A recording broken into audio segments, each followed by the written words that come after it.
후에 암몬 자손의 왕이 죽고 그의 아들 하눈이 대신하여 왕이 되니 다윗이 이르되 내가 나하스의 아들 하눈에게 은총을 베풀되 그의 아버지가 내게 은총을 베푼 것 같이 하리라 하고 다윗이 그의 신하들을 보내 그의 아버지를 조상하라 하니라. 다윗의 신하들이 암몬 자손의 땅에 이르매 암몬 자손의 관리들이 그들의 주 하눈에게 말하되 왕은 다윗이 조객을 당신에게 보낸 것이 왕의 아버지를 공경함인 줄로 여기시나이까.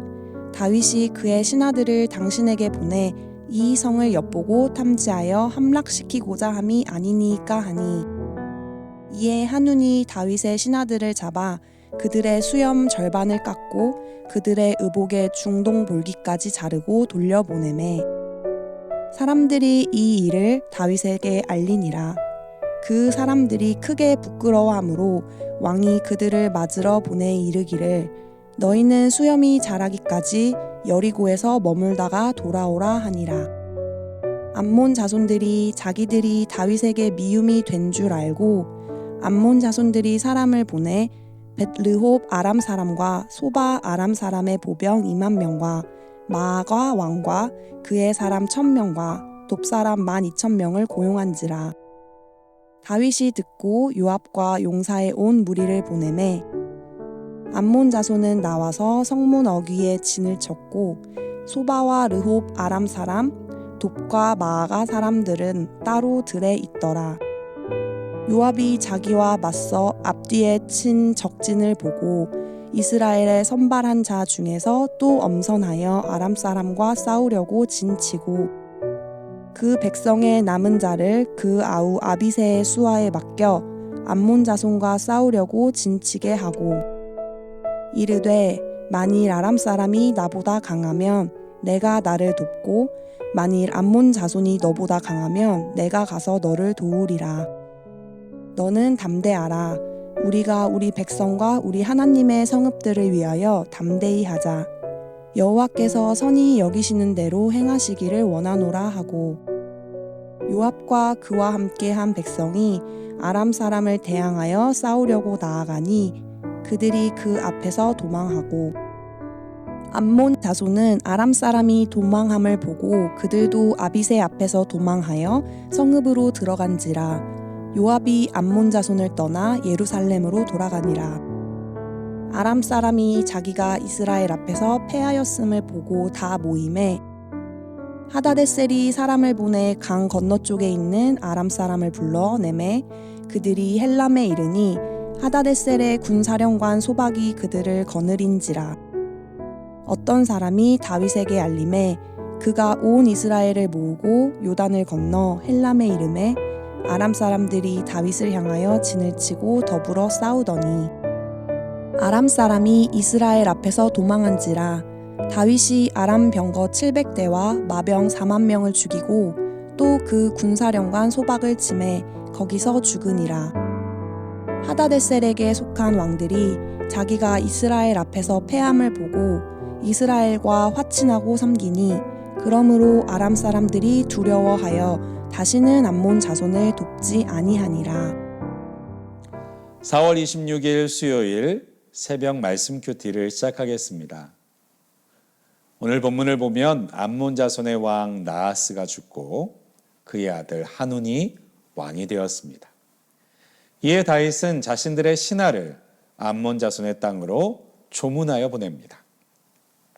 본래 이 암몬 자손은 사울 왕 때에는 사울 왕이 공식적으로 즉위하기 전에 길르앗 야베스에 침공해서 사울 왕이 이끄는 이스라엘 군대에게 패퇴한 적도 있었습니다. 그런 대립하는 대적이었음에도 불구하고 2절에서 다윗은 나하스 왕이 다윗에게 은혜를 베풀었었다고 말하고 있는데요. 이는 다윗이 주위의 나라들과 정복전쟁을 치르는 가운데 화친의 조약을 맺고 서로에게 도움을 주었던 것으로 보여집니다. 다윗이라 할지라도 사방의 모든 나라를 적으로 두고 전쟁을 치를 수 없었기 때문일 것이죠.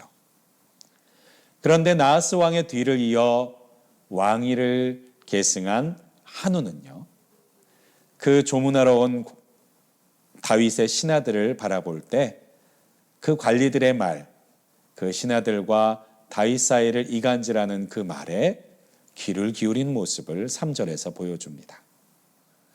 암몬 자손의 관리들이 그들의 주 한운에게 말하되 왕은 다윗의 조객을 당신이 보낸 것을 왕의 아버지를 공경함인 줄을 여기시나이까 다윗이 그의 신하들을 당신에게 보내 이 성을 엿보고 탐지하여 함락시키고자 함이 아니니까 하니.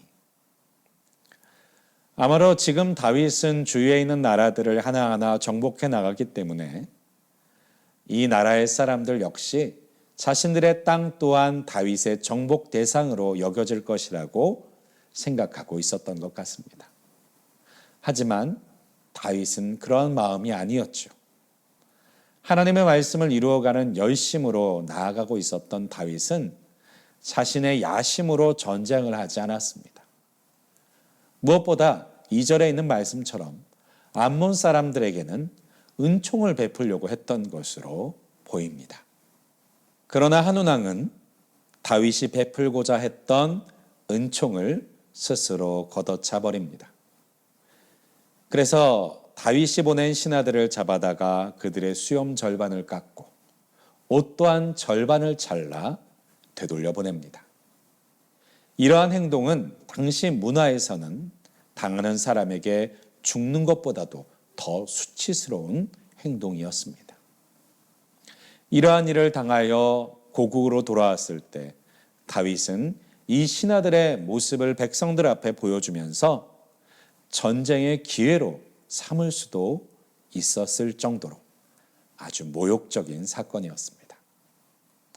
그런데 다윗은 이것을 전쟁의 기회로 사용하지 않았습니다. 오히려 수치스러운 일을 당한 신하들을 중간에 위치한 여리고성에 머물면서 그 마음과 몸을 회복되어질 때까지 있게 합니다. 지금도 우리 주변에 보면 어떤 사건을 이용해서 사람들을 선동하고 자신의 이익을 얻기 위해서 싸움을 붙이는 사람들도 많이 있습니다.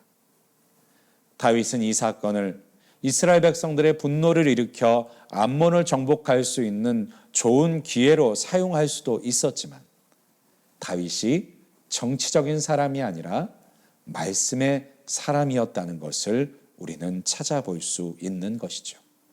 더 나아가서 하나님께서 그러하시듯이 은혜를 베풀고자 했던 그 마음을 쉽게 거두지 않고 있는 것을 우리는 본문을 통해서 발견할 수 있습니다.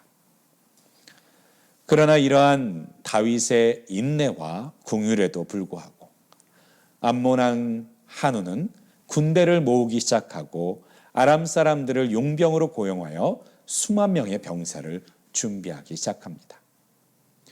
이에 가만히만 있을 수 없었던 다윗은 비로소 요압과 자신의 용사들을 보내어 아람 사람 3만 3천 명을 물리치고 격퇴하게 됩니다.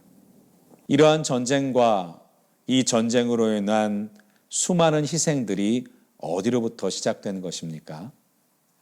은혜를 베풀고자 하는 다윗을 의심하는 자신의 신하들의 말을 분별하지 못한 채 무분별하게 행동한 한운 왕으로부터 단 한 사람으로부터 시작된 문제였습니다.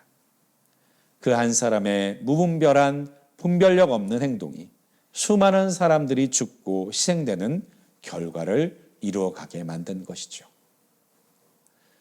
그런데 이것은 단순히 한운 왕의 허물과 잘못으로만 끝나는 것이 아니었습니다. 하나님께서는 이 암몬 땅까지도 이스라엘 백성들이 정복하고 차지해야 될 땅의 영역으로 보셨습니다. 그래서 아브라함에게 주셨던 약속을 따라 암몬은 결국 이스라엘 백성들에 의해서 정복되어져야 할 족속이었던 것입니다. 다윗은 이전의 언약을 따라 화평의 조약을 맺었고 또 은총을 베풀어 평화롭게 지내고자 했지만 하나님께서는 마치 바로의 마음을 강팍하게 내버려 두셔서 이스라엘의 출애굽 사건을 하나님의 기적의 사건으로 이끌어 가셨던 것처럼 한은왕의 분별력 없는 모습과 의심을 내버려 두셔서 스스로 암몬이 정복될 상황으로 이끌려 가도록 만들어 가셨던 것입니다. 이처럼 하나님께서는 자신의 섭리를 위해 의인만이 아니라 악인도 사용하시는 것이죠. 그 결과 다윗은 하나님의 말씀을 더욱더 분명하게 성취해 나아가게 된 것입니다. 사랑하는 여러분, 하나님께서는 우리 주위에 있는 불의한 사람들 또한 사용하셔서 하나님의 뜻을 이루어 가시는 분이심을 기억하실 수 있기를 바랍니다.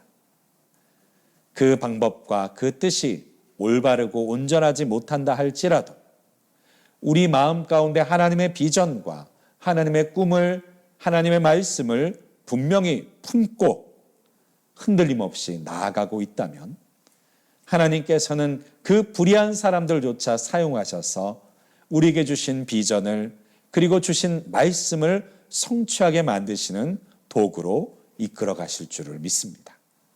그러한 신실하신 하나님, 능력의 하나님을 의지하는 오늘 하루가 되어지실 수 있기를 주님의 이름으로 간절히 축원드립니다.